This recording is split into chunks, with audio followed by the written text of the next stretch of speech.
Comments, page 2. And again, I am indebted to Peoples for giving me grief share, and that's how this is coming back to you. See how that works? It took 17 years, but that's besides the point, right? This has been a really good blessing, a great blessing that hundreds of women and men have gone through this. And when we grow to a certain size, we will split up men and women. And we will split up men and women in certain sessions, too. So it has the video, it has the workbook, this is just part of it, and then it has the facilitating time of sharing, which you're doing right now. And so that's pretty much how the group is, and there's some ground rules. Roman numeral 9, you can see the ground rules there. Share. Listen, give and receive advice wisely. And by the way, the advice is on the video. I had a lot of people that try to do therapy to each other. Like, really? Is that why you're here? And so we encourage no cross-talking, but focusing on the individual. And confidentiality is important. In this particular case, no dating in the group. How often do you have that problem? Don't date anybody here. You're both going through counseling. You're both at the same place in your life. And, give yourself a couple of years to just think about it. And so the workbook's contents are on this page. You can kind of see all the different chapters and the topics. What's happening to me, healing, facing anger, depression, loneliness, guarding from new relationships, talking about finances, how do I take care of my kids, sexuality, forgiveness, and reconciliation.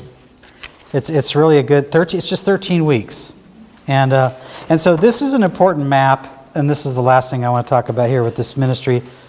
This is the map here. What do you do with people who are already divorced, and they still have, especially if there's children involved, they still have to be civil with each other, and because the children are going to outlive you. I tell them that they're going to outlive us. So we need to be civil with each other. So the goal of this ministry is initially to create civility. So there's camp civility. That would be nice. Let's pull up a sleeping bag. Camp civility, where they're not killing each other. They're functional. They're handling each other's, helping each other with the finances and visitation and homework and all the, the bills. And they're just trying to be civil. And so we will try through the ministry to either make the relationship functional, which is the bottom one path, or create friendship. That's ideal. We're divorced, okay? Bad stuff happens. God heals. Let's be friends for the sake of our children and for God's sake, for His name's sake. Let's be friends.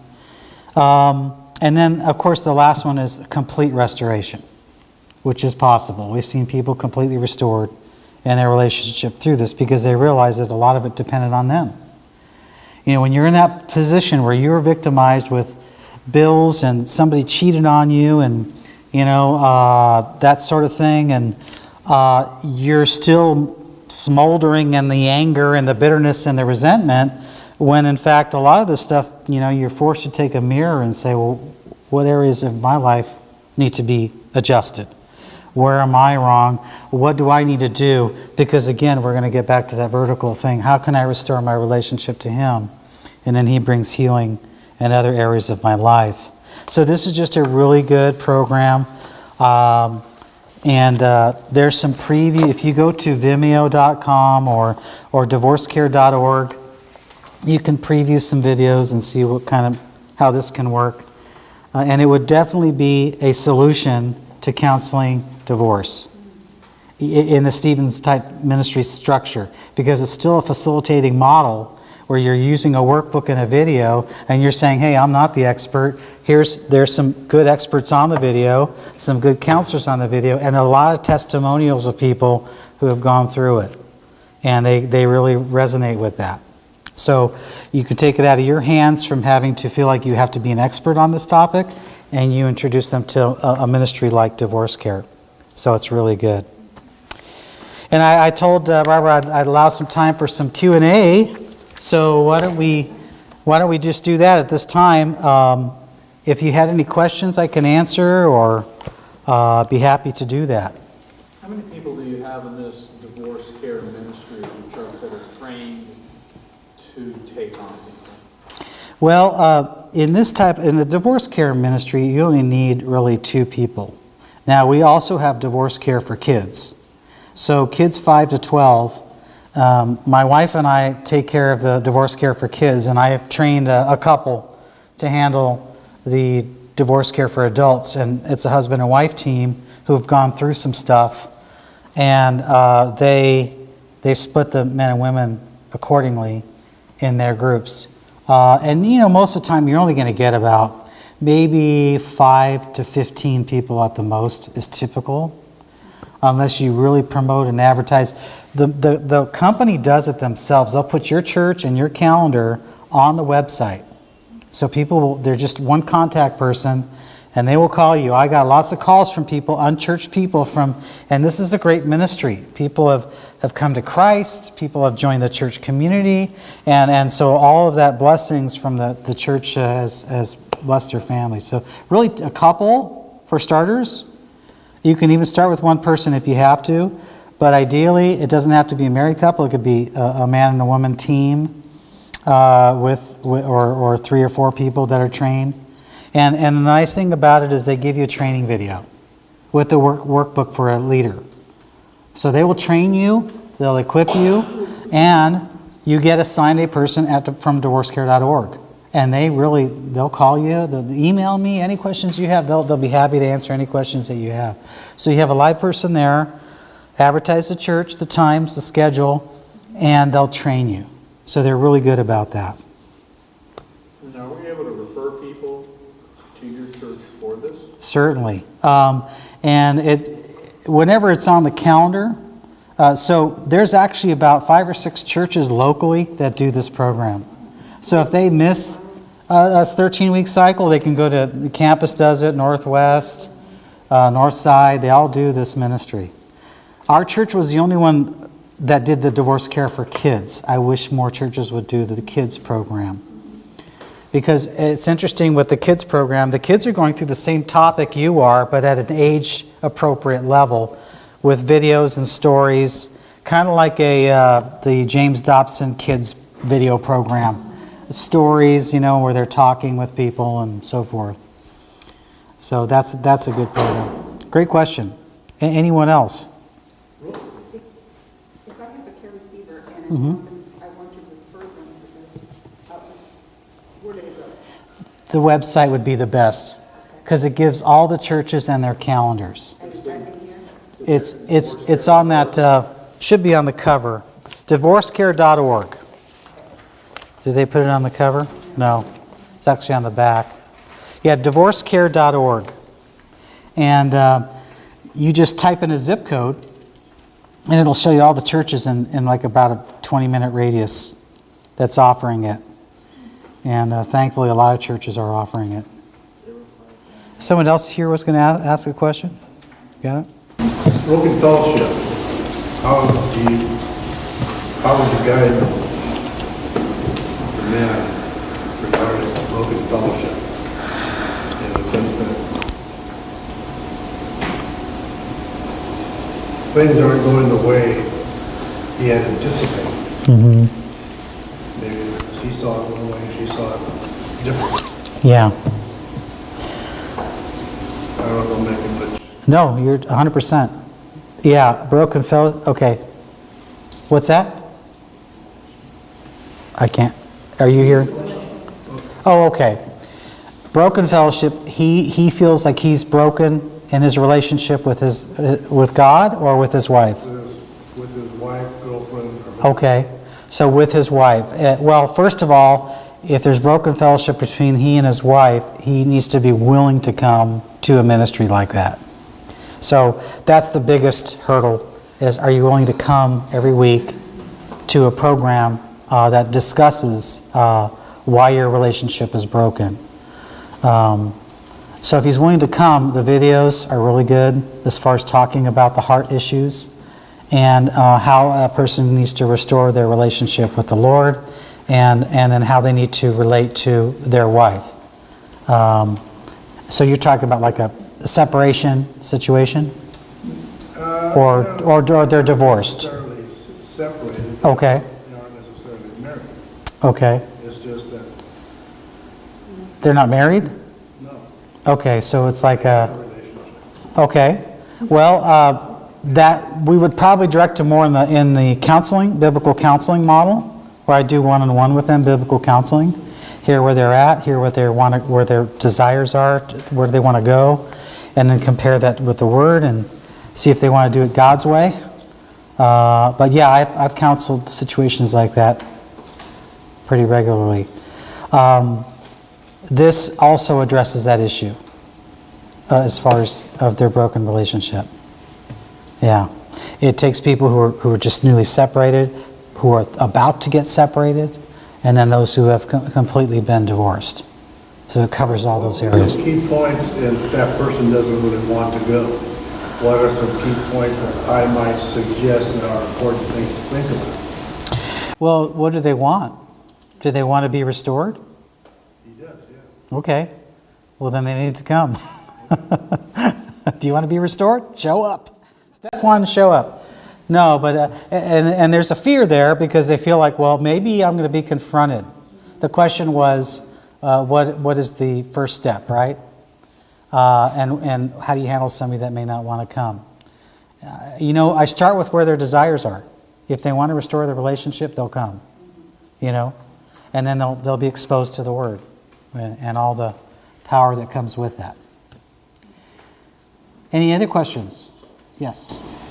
These children, 5 to 12, are they the result of parents that haven't even divorced or about to divorce? Are they children of parents that also has the same issue?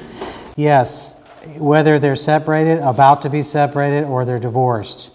The kids are going through that. There's a lot of things that happen with children where they will blame themselves. They'll feel like I've caused it. If I was a better child, mommy and daddy would get along, because sometimes the arguments are based on the children. School, money, clothes, food, time spent with them. So they will blame themselves. So a lot of it is focusing on them, realizing, there's brokenness in my parents' relationship. It's not my fault. And how do I respond to this? And what can I do to encourage mom and dad? How do they get into the counseling? Just by direction of their parents? Or? Well, yeah, on the website it'll say if we do offer it, and oftentimes, ladies are the ones. Most of the time, it's the ladies that lead children to counseling, and so I'll say, yeah, we offer it, and they'll bring their child, and we have them fill out the appropriate paperwork, and we're there with the children while they're in their session. If there's a couple where only one member, let's say the husband and the wife, is the one seeking restoration of the relationship, do you do that just that one? Yes. And that's normally the way it is anyway. Very rarely will two people come. I mean, I can count on one hand in 7 years whether two people came. It's always one person. And that's kind of sad, but usually it is that way. But God can work through that one person, right?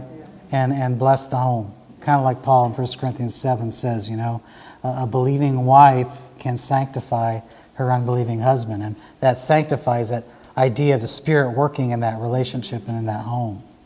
Yeah. Great question, though. Anyone else? So for tough topics, it says 13 weeks. Do you extend the time out? Like if you have a spouse that is into pornography and then the divorce occurs due to that, and then they decide they want reconciliation? Yeah, it is, because it's never because of the pornography. The pornography is subsequent to something else. It's a heart issue. And why have you strayed from your walk with God? And that's really the root of it, right? So but that's where they'll blame it on that. Well, if he, then I, that kind of thing, right? But pornography would be more a biblical counseling issue on addiction. We cover addictions at all levels. and sober or not. I've had guys come in not sober. They'll still hear you. It just depends on how bad it is. I'm, tell them to leave if, or get them a taxi. Yeah, we'll cover addictions. And, even addiction itself is a heart issue. It's not a societal issue. It's not a gene in my DNA. I'm not a victim of circumstances. It's a heart issue. And I need to get my heart right with God. And the behavior follows. It's a whole different perspective than what we get in society. Society is too quickly to give a prescription medication of some kind. Let me just get you on another addiction while we're at it. Yeah. How many folks do you have in counseling? We have a team right now of 12 that I'm training, men and women. And I'm partnering up with another gal who's got experience from another church she's the wife of an elder. So my wife and I, and her husband and I teamed up, and we're training about 12 people right now. We have a daytime women's group starting. That's just for women during the day, during the mornings, and then I'm starting an evening one on Monday nights. So that's all going to be starting in March. And we'll have that. Why is there a limit to 5 to 12? Why just that range? What's that? The children that are from 5 to 12? Oh yeah, 5 to 12. Why? Yeah. What about teenagers? Yeah, that's it. That's a good question. That's Divorce Cares. Their curriculum is based on that.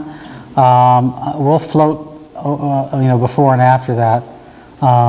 When you start getting into rebellious teenagers, people ask me, what about counseling children? Because I counsel, cutters, bulimia, anorexia, and various other emotional trauma and depression and anxiety.